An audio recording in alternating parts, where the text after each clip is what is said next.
subscribe, like, and share. Saya ingin mengajak bagaimana kita berpikir rasional, karena orang selalunya kalau udah baca Quran, ya Quran itu tenang karena dari Allah. Memang betul dari Allah, tapi alasan rasionalnya itu gimana? Alasan rasionalnya ya begitu, bahwa kita diajak oleh Allah jalan-jalan spiritual dari mulai membaca lalu memahami Al-Quran. Bismillahirrahmanirrahim. Assalamualaikum warahmatullahi wabarakatuh. Alhamdulillah. Allahumma salli ala Sayyidina Muhammad wa ala ali Sayyidina Muhammad.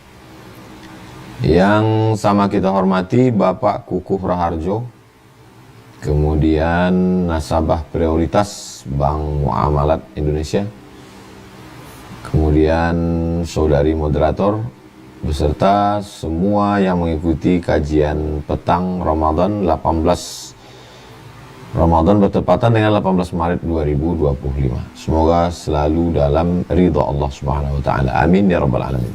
Judul kita hidup tenang karena Al-Qur'an. Pembahasan pertama, apa itu tenang? Tenang diambil dari surat Ar-Ra'du ayat 28. Surat Ar-Ra'du ayat 28. A'udzubillahi minasyaitonirrajim. Ala bidzikrillahi tatma'innu. Tatma'innu itulah asal akar kata tuma'ninah. Dalam sholat ada tegak, ada ruku, ada sujud.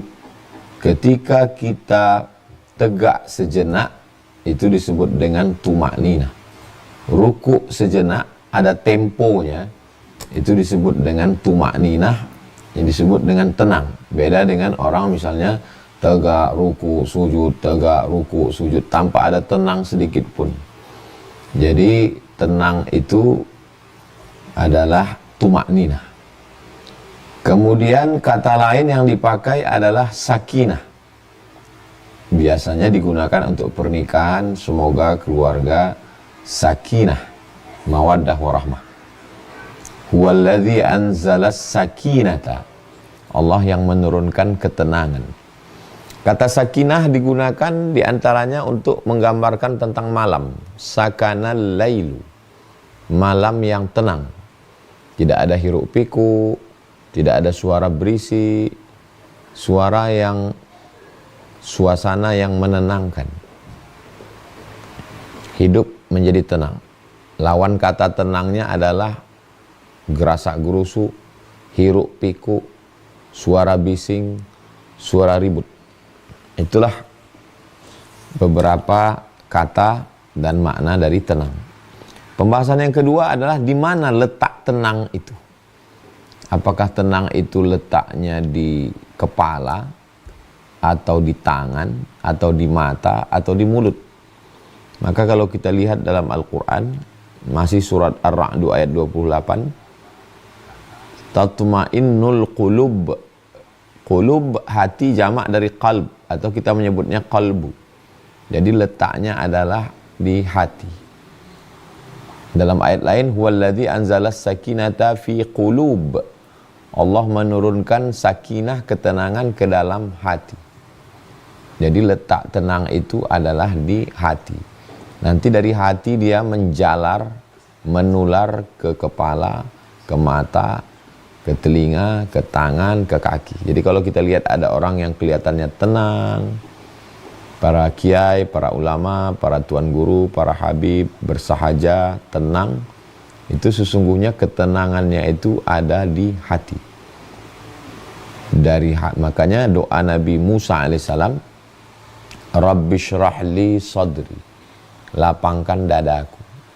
Karena letak hati itu di dada. Rabbi syrah li sadri, lapangkan dadaku. Wa yassir li amri, mudahkan urusanku. Wahlul 'uqdatam min lisani, hilangkan sesuatu yang mengganggu, menghalangi lisanku untuk berbicara. Yafqahu qawli, supaya orang faham bicara saya. Jadi saya kalau mau bicara, sebelum saya tenangkan orang lain, tenang. Saya tenangkan dulu diri saya.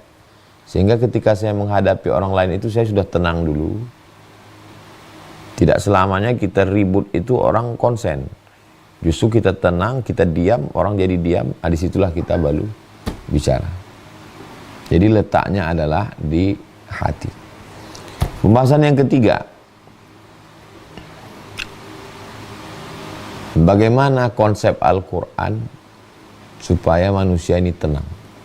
Yang pertama, ketenangan itu datang adalah dengan membaca Al-Quran itu sendiri. Wa nunazzilu minal Qur'ani ma huwa syifa. Kami turunkan Al-Quran itu sebagai obat, sebagai penawar, sebagai penyembuh. Jadi hati yang risau, galau, depresi, stres, anxiety, itu berawal dari kesedihan berkepanjangan atau ketakutan yang berlebihan. Lalu setelah itu muncul depresi, stres, anxiety, pada akhirnya gila, bunuh diri. Itu prosesnya, mengerikan. Maka dalam Al-Quran kita diberikan petunjuk bagaimana cara menenangkan hati itu. Yang pertama adalah, pembahasan ketiga adalah dengan membaca Al-Quran. Iqra'ul Quran, bacalah Al-Quran. Dengan membaca Al-Quran itu hati kita menjadi tenang. Jadi kita baca saja Al-Quran. A'udzubillahi minasyaitonirrajim. Bismillahirrahmanirrahim. Ar-Rahman 'allamal Qur'an. Khalaqal insan. 'allamahul bayan. Membaca Al-Quran itu bersuara, ada intonasi panjang pendek, ada matnya. Bismillahirrahmanirrahim. Nafasnya nggak boleh diputus di tengah, betul-betul wakaf. Di situ ada proses menahan nafas, menghembus nafas. Ada kata-kata yang ditekan, ada dengung, ada idgham, ada ikhfa, ada gunnah, ada qalqalah. Jadi ketika itu tata cara itu kita laksanakan dengan tidak tergesa-gesa, dia otomatis kita tenang. Bagi yang belum mencoba, coba. Buya Hamka dalam buku yang ditulis oleh anak beliau, namanya Irfan Hamka. Irfan Hamka melihat Buya Hamka membaca Quran, tidak berhenti terus.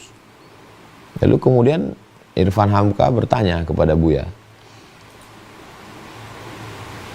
apa yang Buya baca? Saya baca Quran. Berapa lama? Buya Hamka sekali duduk itu dia baca 6-7 juz. Kalau sampai 7,5 itu seperempat Al-Quran. Lalu kemudian kenapa? Ternyata ketika itu istri Buya Hamka baru meninggal. Pukulan yang sangat kuat. Nabi menyebut kematian itu sebagai as-sadmatul ula, pukulan kematian yang mengagetkan, mengejutkan. Maka Nabi menyibukkan dirinya dengan membaca Al-Quran. Buya pun, karena al-ulama warathatul anbiya, beliau menyibukkan diri dengan membaca Quran. Alasan rasionalnya gimana? Rasionalnya bahwa orang baca Quran itu tenang. Rasionalnya begini, yang membuat hati kita tidak tenang itu kan pikiran. Pikiran itu dia tidak bisa dihentikan, dia bicara sendiri. Kalau mulut ini bisa dihentikan, kalau tangan ini bisa dihentikan, kalau kaki bisa dihentikan, tapi pikiran nggak bisa dihentikan. Pikiran bisa dihentikan dengan membaca Quran. Kalau nggak percaya coba. Karena kita bukan laptop, bisa MP3, bisa MP4, bisa ngetik, bisa download, bisa upload sekalian. Laptop. Jadi di saat kita sedang nulis, MP3-nya hidup, lagu misalnya nyanyi, MP4-nya juga hidup, video, gambar. Dan di saat yang sama kita bisa ngetik Word, di saat yang sama kita bisa download, di saat yang sama kita bisa upload. Tapi manusia nggak bisa gitu. Ketika dia sedang berpikir, memikirkan skripsi, memikirkan calon, memikirkan nikah, memikirkan kerja, memikirkan target, mikir terus, menghentikan pikiran itu. Orang mau tenang, bagaimana cara menghentikan pikiran? Orang bermeditasi, bersemedi, minum khamar, sabu-sabu, minum pil tidur, obat tidur, macam-macam. Tapi cara yang paling ampuh adalah membaca Al-Quran. Di saat kita membaca Al-Quran, pikiran kita tidak bisa memikirkan yang lain. Kita memang betul-betul fokus saat itu membaca Quran. Terserah paham atau nggak paham. Paham lebih bagus. Kalau nggak paham aja bisa, fokus apalagi. Seandainya kita nggak paham, bukan ustadz, terus baca Quran, kita tetap akan fokus pada hurufnya, pada bunyinya. Alimallahu annakum kuntum takhtanuna anfusakum fataba alaikum wa'afa ankum. Kita fokus pada bunyinya, intonasi panjang pendeknya, matnya, makharijul hurufnya. Apalagi kalau paham artinya, dibaca tentang kisah Nabi Yusuf dan tentang Maryam dan lain sebagainya. Jadi pertama adalah membaca. Berikutnya pembahasan yang keempat. Kalau tadi sekedar baca saja. Yang keempat adalah mengkaji. Ini kalau mengkaji lebih lagi. Misalnya mengkaji ini bisa berguru atau baca tafsir. Datangi kajian tafsir. Pembahasan kita sekarang adalah tentang pembahasan alif lam mim. Ulama terbagi dua tentang pembahasan alif lam mim. Yang satu mengatakan alif lam mim itu adalah ayat mutasyabihat. Wallahu a'lamu bimuradihi. Yang tahu maknanya hanya Allah saja, kita nggak tahu. Sedangkan sebagian ulama mengatakan alif lam mim itu adalah ayat muhkamat. Ayat yang bisa difahami maknanya. Ada yang mengatakan alif lam mim nama Allah. Ada yang mengatakan alif lam mim singkatan. Alifnya Allah, lamnya malaikat, mimnya adalah Nabi Muhammad SAW. Ada yang mengatakan alif lam mim itu adalah 3 nama Allah. Alif Allah, lamnya lutfullah, kelembutan Allah, mimnya majdullah. Apa yang Bapak Ibu rasakan ketika saya sedang menjelaskan Al-Quran tadi? Ketika dalam 1 menit tadi saya sedang menjelaskan alif lam mim, semua sedang melupakan beban hidupnya. Tentang tagihan listrik, tentang tagihan air, tentang THR belum cair, tentang minyak kurang 1 liter, tentang semuanya fokus ke penjelasan saya tentang alif lam mim. Ketika itu ketenangan datang. Kita sedang berada dalam satu ruangan, yang ruangan itu terkontaminasi gas beracun. Ini sedang mabuk kita satu ruangan. Tiba-tiba ada orang yang menarik kita untuk pindah ke ruangan baru yang lebih fresh. Begitu lebih kurang gambarannya ketika kita sedang ngaji Al-Quran. Ada satu orang yang sedang tertekan rumah tangga. Ada satu orang yang sedang tertekan tekanan atasan di kantor. Ada satu orang yang sedang tertekan dengan target-target hidup yang belum tercapai. Lalu kemudian ketika dia duduk mendengarkan kajian Al-Quran. Hurriman alaikumul maitatu, diharamkan bagi kamu bangkai. Wadamu, darah, walahmul khinzir, babi, wal munkhaniqatu, binatang tercekik, wal mauqudatu wan natihatu, wa ma akala sabu'u, wa ma zubiha 'ala nusubi, wa ma uhilla bihi li ghairillah. Kenapa binatang ini haram? Kenapa darah itu haram? Darah itu datangnya dari mana? Ketika darah disembelih itu sapi, kambing, kerbau, darahnya ditampung, menggumpal, lalu dicincang, dipotong seperti cincau, lalu kemudian dikeringkan, dimasak dengan toco. Di dalamnya ada bakteri, di dalamnya ada racun. Apa yang Anda rasakan ketika mendengar penjelasan saya tadi? Akal itu diajak untuk pindah dari masalah rumah, masalah jalan, masalah kredit, masalah kepada membahas Al-Quran. Fresh, pengetahuan baru. Saya ingin mengajak bagaimana kita berpikir rasional. Karena orang selalunya kalau udah baca Quran, ya Quran itu tenang karena dari Allah. Memang betul dari Allah, tapi alasan rasionalnya itu gimana?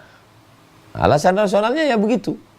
Bahwa kita diajak oleh Allah jalan-jalan spiritual dari mulai membaca lalu memahami Al-Quran. Faham dalam kajian tafsir. Maka saya anjurkan beli kitab tafsir. Tafsir Ibnu Katsir. Saya bukan sedang jual buku. Jadi kalau beli buku ini nggak ada untungnya sama saya. Seperak pun nggak ada. Tapi tafsir ini dia bebas dari Israiliyat. Tafsir paling bebas dari Israiliyat. Baca Quran, paham maknanya. Pembahasan yang kelima. Ketika kita membaca Al-Quran, ini kita sedang galau ini. Galau, depresi, stres, anxiety, susah, bawaannya marah, mau bunuh diri. Tiba-tiba pas kita lagi baca Quran, kita sedang baca bagaimana seorang perempuan yang gak pernah kenal laki-laki, hidupnya di mihrab, makanannya diantar, yang menjaganya adalah seorang laki-laki yang suci, nabi, namanya Nabi Zakaria. Lalu kemudian tiba-tiba saja dia hamil. Perempuan itu bernama Maryam. Dituduh berzina dengan Joseph tukang kayu. Orang Yahudi menuduhnya berzina. Makana abuki mura'a sawin. Bapakmu bukan preman, bukan penjahat. Wa makanat ummuki baghiya. Ibumu juga bukan wanita tunasusila. Bapakmu bukan penjahat, bapakmu orang baik, namanya Imran. Ibumu juga bukan wanita tunasusila, bukan PSK, bukan WTS. Dia perempuan yang baik, solihah, namanya Hannah. Lalu kenapa kamu bisa hamil tanpa suami? Lalu dia pun pergi ke tempat makanan qasiyah, ke tempat yang jauh. Fa'aja'ahal makhadu, melahirkan sendirian di bawah sebatang pohon kurma. Apa kata Maryam? Ya laitani muttu qabla hadha. Andai aku mati sebelum ini. Penderitaan yang luar biasa. Andai aku mati sebelum ini. Wa kuntu nasyan mansiya. Aku adalah sosok yang terlupakan, dilupakan dan tidak diingat orang. Ketika itu segera beban hidup kita rontok, serontok-rontoknya. Ternyata kegelisahan kita, beban kita itu nggak ada apa-apanya dibandingkan dengan Maryam. Kita yang merasa hidup ini berat, sulit, ribet, jelimet, susah, payah, ketika membaca tentang bagaimana Yusuf dibawa saudara kandung, dimasukkan ke dalam sumur, dibiarkan sendirian di bawah. Nabi loh, Nabi Yusuf, bapaknya juga Nabi Yakub. Dia aja perjalanan hidupnya begitu. Jadi, logisnya gimana kok bisa orang baca Quran, bersama Quran itu kok bisa tenang? Iya, karena membandingkan diri kita. Kita yang kata orang, kamu ini hitam ya, kamu ini butek ya, auranya aura maghrib ini. Kita gelisah dengan ucapan itu, tapi begitu tiba-tiba kita duduk di samping orang Afrika, Pelan-pelan kita merasa tenang. Kenapa? Ternyata ada yang lebih hitam dari kita. Lebih kurang logikanya begitu. Ujian kita ini belum ada apa-apanya dibandingkan ujian Nabi Ibrahim. Ujian kita ini belum ada apa-apanya dibandingkan dengan ujian Nabi Yunus di dalam perut ikan. 3 kegelapan. Gelap perut ikan, gelap lautan, gelap malam. Enggak ada tempat mengadu. La ilaha illa anta subhanaka inni kuntu minal zalimin. La ilaha illa anta subhanaka inni kuntu minal zalimin. La ilaha illa anta subhanaka inni kuntu minal zalimin. Ketika dibakar Nabi Ibrahim alaihissalam, hasbunallah, hasbiyallah wa ni'mal wakil. Hasbunallah wa ni'mal wakil, ni'mal maula wa ni'mal nasir, wala hawla wala quwata illa billahil aliyil azim. Jadi faqsusil qasasa, ceritakan kisah-kisah Al-Quran itu, la'allahum yatafakkarun. Mudah-mudahan ketika membaca kisah-kisah Al-Quran itu, orang menjadi berfikir. Pikiran kita ini seperti stop kontak listrik. Dia ada pemicunya, dipetik on atau off. Bagaimana mengonkan? Mengonkannya itu dengan membaca kisah-kisah. Makanya metode Al-Quran itu dipakai oleh orang Barat dalam buku A Cup Chicken Soup for the Soul. 1 mangkok sop ayam untuk jiwa. Saya waktu baca buku itu, kok isinya cuma cerita-cerita aja. Ternyata itu konsep Al-Quran. Al-Quran cerita, dan kita disuruh ngambil hikmah dari cerita itu. Oh, ternyata beban saya ini nggak ada apa-apanya dibanding beban mereka. Disitulah turun ketenangan. Berikutnya, pembahasan yang ke-6. Ada unsur metafisik. Fisik ini yang kelihatan ini. Tapi ada di balik yang kelihatan ini. Malaikat, ada Allah turunkan malaikat menenangkan hati kita. Majtama'a qaumun fi baitin min buyutillah, sekelompok orang ngumpul baca Quran. Sekelompok orang ngumpul, kemudian yatsluna kitab Allah, membaca Al-Quran, wa yatadarasunahu, mengkaji isinya. Apa yang terjadi? Nazalat alaihimus sakinah, turun ketenangan. Ini. Jadi saya mengawalinya dari yang rasional dulu. Karena memang masyarakat kita sekarang ini masyarakat rasional. Nah, sekarang ini yang tidak rasional. Allah menurunkan ketenangan. 4. Nazalat alaihimus sakinah, turun ketenangan. Wasyiyat bihimur rahmah, mereka diliputi rahmat, kasih sayang Allah. Hafat bihimul malaikah, mereka dikelilingi rahmat Allah. Wa dzakarahumullahu fiman indah, dan Allah membanggakan mereka kepada para malaikat.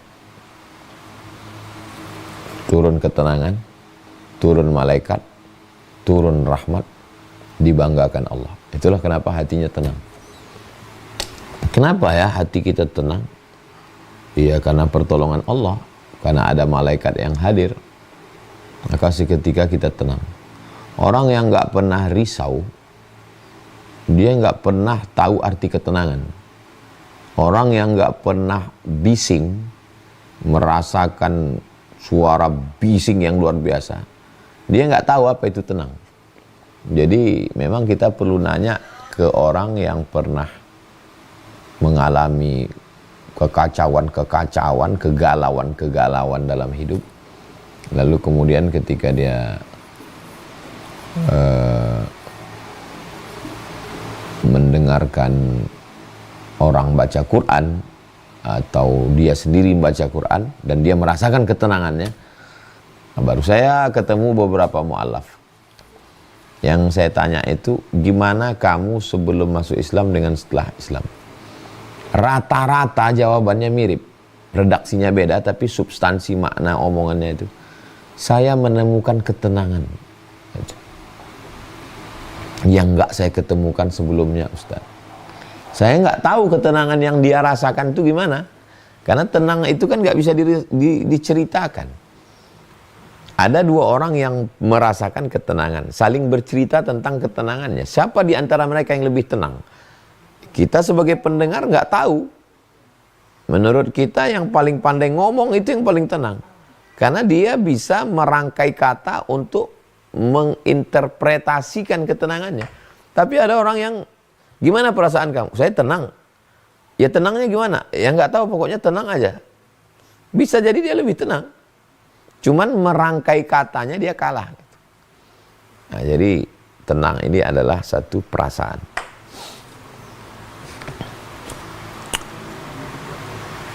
Berikutnya yang ketujuh. Ada seorang mahasiswa S2 dari Universitas Andalas ketemu sama saya beberapa tahun yang lalu. Dia menulis disertasi tentang zikir dan pengaruhnya terhadap jantung. Tiba-tiba dia datang ketemu saya, lupa namanya. Kebetulan tesis S2 saya udah disidangkan sudah. Artinya ilmiah bahwa zikir punya efek terhadap kesehatan jantung. Kok ini ilmiah Pak Ustadz, bukan ceramah, ini ilmiah, sudah disidangkan. Sampelnya di mana? Sampelnya dari tarekat Naqsyabandiyah yang ada di Pariaman, salah satu kawasan daerah kabupaten di Sumatera Barat, Sumatera, Indonesia. Jadi ternyata mengingat Allah dan membaca Al-Quran adalah bagian dari zikir. Subhanallah zikir, Alhamdulillah zikir, Allah Akbar zikir, istighfar zikir, salawat zikir. Baca Quran itu zikir. Karena ketika kita baca Quran itu kita ingat Allah. Dan ketika orang baca Quran, hatinya tenang. Ini hasil riset, bukan hasil halusinasi. Sudah disidangkan bahwa ketika orang baca Quran, memang detak jantung, denyut jantungnya itu normal dan dia merasakan ketenangan. Berikutnya yang ke-8.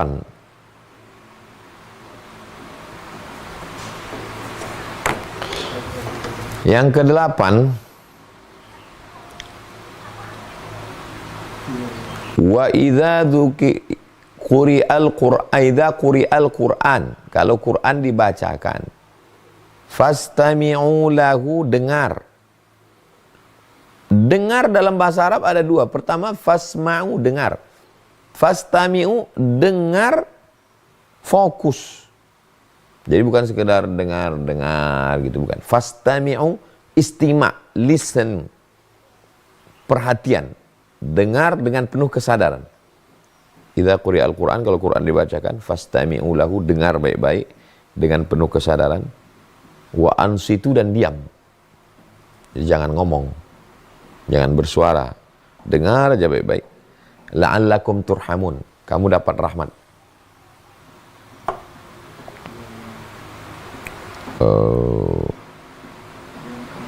Kamu akan mendapatkan rahmat. Kamu mendapatkan rahmat dengan mendengarkan Al-Quran itu. Saya di kamar tidur saya non-stop saya hidupkan speaker Quran. Tidak terlalu kuat, juga tidak terlalu pelan. Kira-kira sedang, suara sedang. Jadi saya tidak suara kicau burung, suara gemerici air, enggak. Suara MP3 Al-Quran non-stop terus. Mau tidur malam, bangun tidur. Itu mendatangkan ketenangan. Terakhir yang ke-9. Di dalam Al-Quran itu banyak sekali doa-doa. Rabbana atina fid dunya hasanah. Rabbana la tu'akhizna in nasina wa akhtana. Rabbana wa la tahmil alaina isran kama hamaltahu 'alal ladzina min qablina. Rabbana wa la tuhammilna ma la taqata lana bih. Rabbana afriq alaina sabba wa tsabbit aqdamana fansurna 'alal qaumil kafirin. Rabbana zalamna anfusana wa illam taghfir lana wa tarhamna lanakunanna minal khasirin, dan seterusnya. Jadi ketika doa itu, Al-Quran itu dibaca, otomatis kita juga sedang berdoa dalam keadaan suci, berwudu, hatinya dalam keadaan khusyuk, fokus. Maka di saat itu malaikat-malaikat mengaminkan.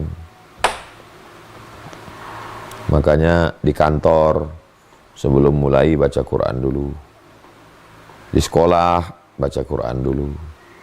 Kita juga untuk mendatangkan ketenangan, karena semakin canggih dunia ini, semakin hiruk pikuk. Dulu kalau di kampung itu tenang, sekarang di kampung pun, dulu tengah malam tenang, sekarang tengah malam pun suara hiruk pikuk. Itu 9 poin, sengaja saya buat poin-poin untuk kita lebih fokus. Nanti kita akan lanjutkan dalam tanya jawab. Sekarang jam 14.48, ada sekitar 12 menit lagi. Saya kembalikan ke moderator. Terima kasih. Wassalamualaikum warahmatullahi wabarakatuh.